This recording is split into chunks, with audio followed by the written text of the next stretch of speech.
Hello, मैं doctor Pawan Gupta, आई doctor, cataract और retina specialist.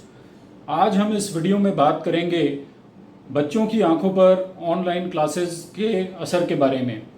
पिछले कुछ दिनों में ऑनलाइन क्लासेस काफ़ी बढ़ गई हैं। इससे बच्चों का डिजिटल टाइम और द स्क्रीन टाइम जो है काफ़ी बढ़ गया है और पेरेंट्स के मन में ये सवाल कई आते हैं कि इस ज़्यादा डिजिटल टाइम या ज़्यादा स्क्रीन एक्सपोजर से बच्चों की आंखों पर क्या असर पड़ता है। इसमें पहला सवाल जो पेरेंट्स के मन में आता है वो ये कि इस स्क्रीन से कोई ऐसा रेडिएशन तो नहीं निकलता जिससे बच्चों की आंखों पर असर पड़े। इस स्क्रीन की एक ऑप्टिमल साइज़ क्या होनी चाहिए, बच्चे से इसको हम कितनी दूरी पर रखें, बच्चा किस पोस्चर में बैठे जिससे वो कंफर्टेबली लंबे टाइम के लिए क्लासेस अटेंड कर सके। और आजकल मार्केट में ब्लू कट ग्लासेस काफ़ी आए हुए हैं। इन ब्लू कट ग्लासेस का यूज़ करना कितना ज़रूरी है या फ़ायदेमंद है बच्चे के लिए। और लास्ट में कि रात में कंप्यूटर या मोबाइल स्क्रीन या मोबाइल के ऊपर काम करने से हमारे शरीर के ऊपर क्या असर पड़ता है। आज एक एक कर इन्हीं सवालों के बारे में हम इस वीडियो में डिस्कस करेंगे। तो पहला सवाल है कि इस स्क्रीन लाइट से या स्क्रीन से कोई ऐसी लाइट या रेडिएशन तो नहीं आती जिससे बच्चों की आंखों पर कोई असर पड़े।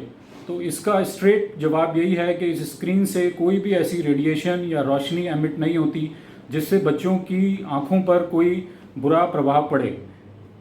सेकंड, जो दूसरा सवाल मन में है वो ये कि स्क्रीन साइज़ कितना होना चाहिए। अब ज़्यादातर बच्चे जो हैं मोबाइल पे अपनी ऑनलाइन क्लासें लेते हैं। मोबाइल का जो स्क्रीन साइज़ है वो काफ़ी छोटा है और उस पर जो भी अक्षर या जो भी आप मटेरियल देख रहे हैं उसका साइज़ काफ़ी छोटा होता है। इसकी वजह से बच्चों की आंख पर काफ़ी स्ट्रेन पड़ता है। सो एडिक्वेट स्क्रीन साइज़ जो है वो या तो आप मोबाइल की जगह लैपटॉप के ऊपर शिफ्ट हो जाएं या डेस्कटॉप के ऊपर शिफ्ट हो जाएं, तो उसका स्क्रीन साइज़ काफ़ी बड़ा होता है और बच्चा उसको कंफर्टेबली देख सकता है जिससे उसकी आंख पर स्ट्रेन नहीं पड़ता। दूसरा जो सवाल है कि इसमें कंट्रास्ट कैसा होना चाहिए। जब हम एक किसी कमरे में बैठ के वो ऑनलाइन क्लासें कर रहे हैं तो ऐसी कौन सी सेटिंग्स हैं उस रूम की जिसकी वजह से बच्चा कंफर्टेबली वो क्लास अटेंड कर सके। इसमें दो मुख्य बातें जो ध्यान में रखने की हैं। एक तो कमरे के अंदर बहुत ज़्यादा लाइटें नहीं होनी चाहिए। बेयर मिनिमम जो लाइट नेसेसरी है वो आप उस कमरे के अंदर रखें। बहुत ज़्यादा लाइट होने से जो स्क्रीन का और कमरे का कंट्रास्ट है वो कम हो जाता है और आंखों पर इसका काफ़ी स्ट्रेन पड़ता है। दूसरी चीज़ का जो ध्यान रखना है वो ये कि कंप्यूटर की स्क्रीन के ऊपर डायरेक्ट कोई लाइट ना पड़े। जब भी वो डायरेक्ट कोई लाइट पड़ेगी तो स्क्रीन का कंट्रास्ट काफ़ी हद तक कम हो जाएगा और बच्चे को कोई भी चीज़ जो स्क्रीन पे दिखाई जा रही है उसको देखने के लिए काफ़ी ज़्यादा फोकस करना पड़ेगा।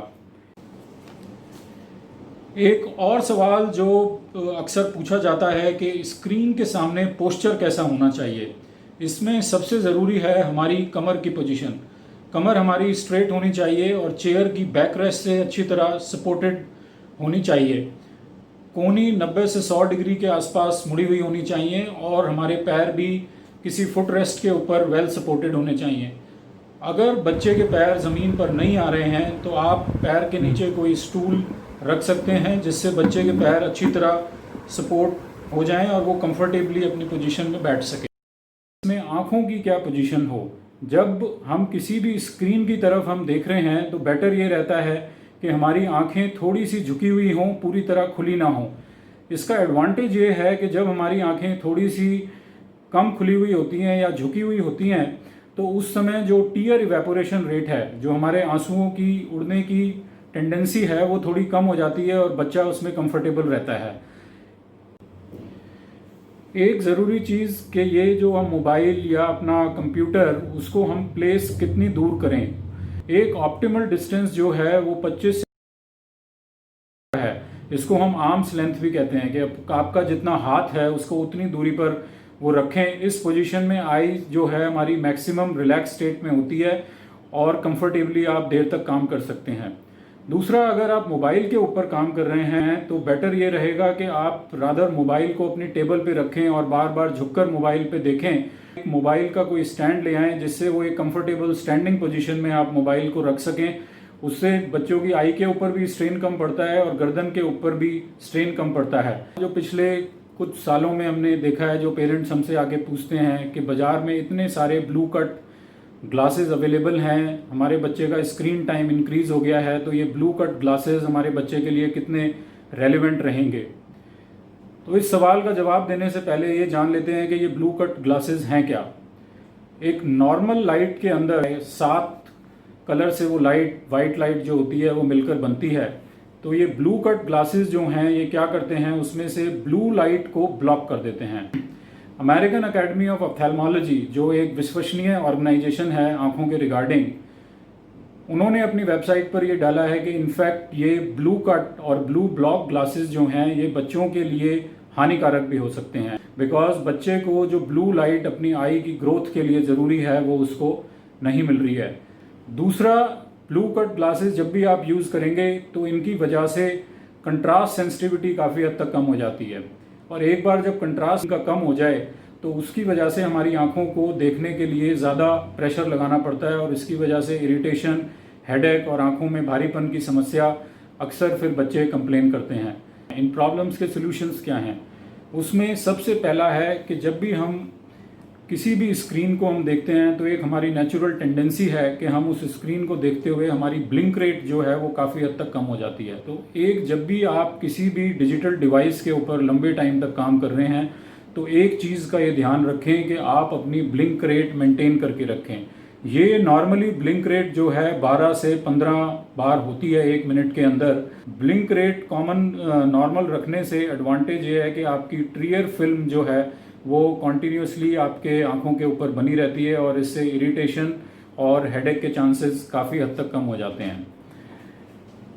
दूसरा एक है रूल 20-20-20। इस रूल में ये है कि अगर आप कोई भी नज़दीक का काम कर रहे हैं लंबे टाइम के लिए तो आपकी आंखों की मसल्स काफ़ी ज़्यादा उसमें इस्तेमाल होती है, और उसमें जब हम अपनी आंखों की मसल्स को काफ़ी टाइम तक इस्तेमाल करते हैं तो उसमें थकान आ जाती है।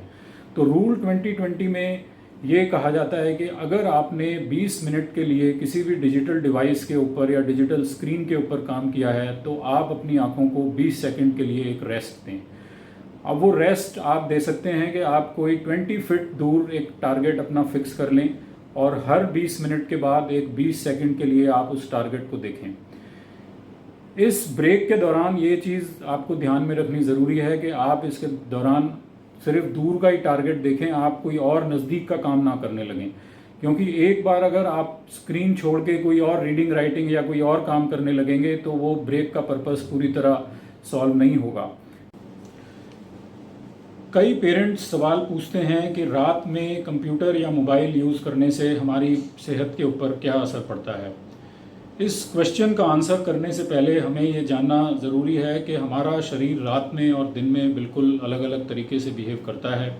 रात में सोने से पहले एक मेलाटोनिन हार्मोन सिक्रीट होता है, जिससे हमारी प्रॉपर स्लीप आने में मदद मिलती है, बॉडी एक रिलैक्स स्टेट में चली जाती है।